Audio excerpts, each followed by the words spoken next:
Hey, what's up, everybody? It is Ross Cessna from Road to Recovery with Ross.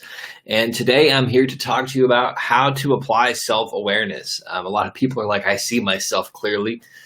Truth be told, most of us actually don't. There's that old saying, you can't see the forest from the trees. And today I'm here to share a couple tips about how you can see yourself more clearly. And be sure to stay to the end because the last tip is the most important. So the first one, examine the payoff of your belief.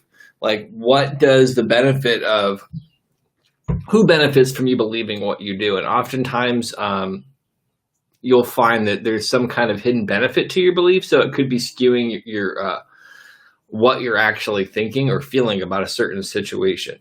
So for example, there's this tendency to want to be right. So oftentimes we will tend to believe that we're right, even when we're absolutely wrong, because we don't want to look foolish. So there's that kind of payoff.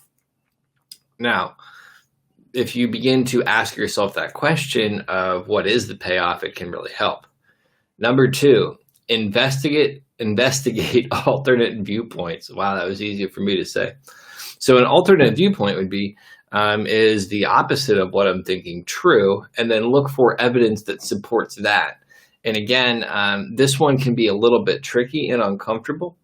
So you first off have to kind of examine the payoff of your belief and then examine the alternate viewpoint to see, hey, maybe because I'm getting this reward, maybe I'm not seeing things clearly.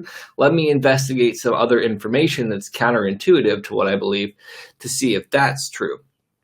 And this can be a very difficult one because, again, people don't want to let go of being right sometimes, no matter what the cost.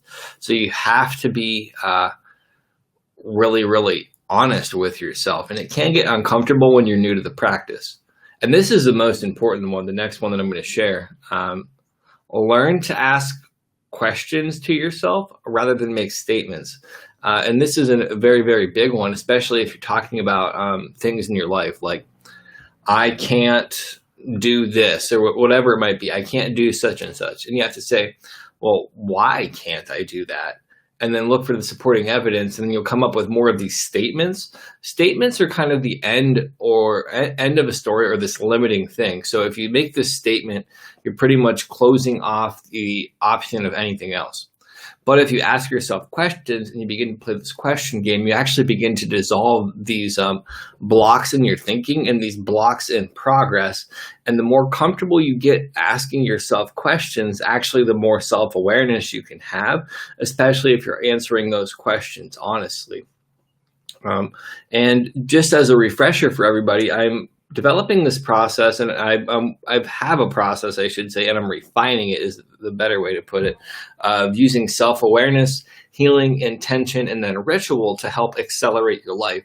So a lot of these little videos about recovery are going to be incorporating some of those principles in bite-sized formats, so you can check out more of the stuff if you feel intrigued. And with that, I'm rambling at this point. Check out the link in the description to either leave a donation if you feel inclined, or check out my other social media.